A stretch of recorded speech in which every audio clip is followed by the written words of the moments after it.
Hey, I'm Tim from Quality Unearthed, and a question we often get asked is how to get started in glamping. So perhaps you've got land and looking to diversify, or perhaps looking to buy land for a change of lifestyle. Glamping is certainly an interesting option and it's a growing market.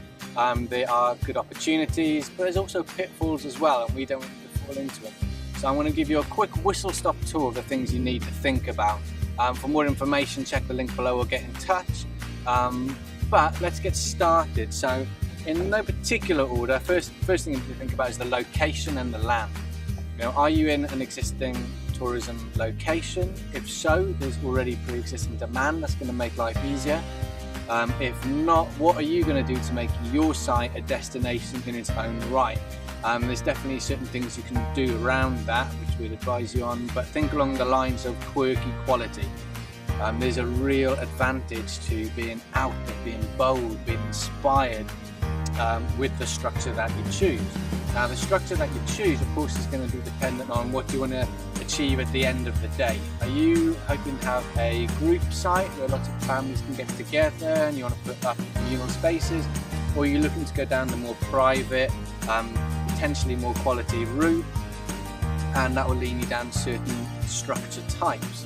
Again, the type of structure that you choose, be that a tree house, a helicopter, an earth-sheltered home, a cantilevered cabin over a quarry, or any manner of canvas structures, it's ultimately what inspires you.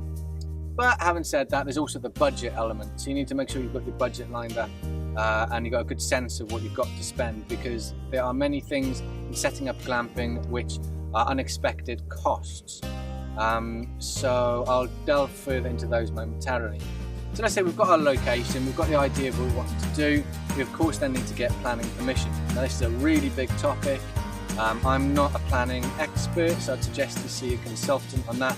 But in a nutshell, it's highly likely you're going to need planning permission if you've got people sleeping in the structure. Okay, so now we've got planning out of the way and we're good to get started. You've got to make sure you think about little things like, where are people going to park? How are they going to get to the structure? Do you need to put in pathways? Is that going to be lit at night? You know, what happens if they arrive on a dark, winter, wild and wet, rainy night in the winter?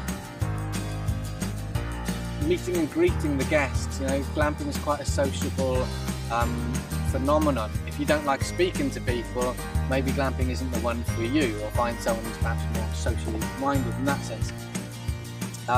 Then you need to think about other features of the property.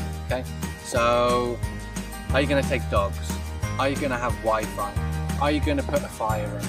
Are you going to welcome pets? Now some of those things can contribute to your bookings at the end of the day, but some of them are not appropriate. Perhaps if you've got livestock, the pets option might not be right for you. But if you can facilitate them, it's generally going to help. So I think that's probably so we're looking at, you know, the land. What kind of structure, what kind of budgets have you got, looking at the little details, you know, and there's really a lot around in. If you're doing financial planning, do feel free to speak to us about some options on that side of things. And then what's going to be in the structure. But at the end of the day, my biggest advice would be to create something which is quirky, quality, something that inspires you and that will inspire others. The love that you put into it will be perceived and received by the guests at the end of it. For more information, check out the link below.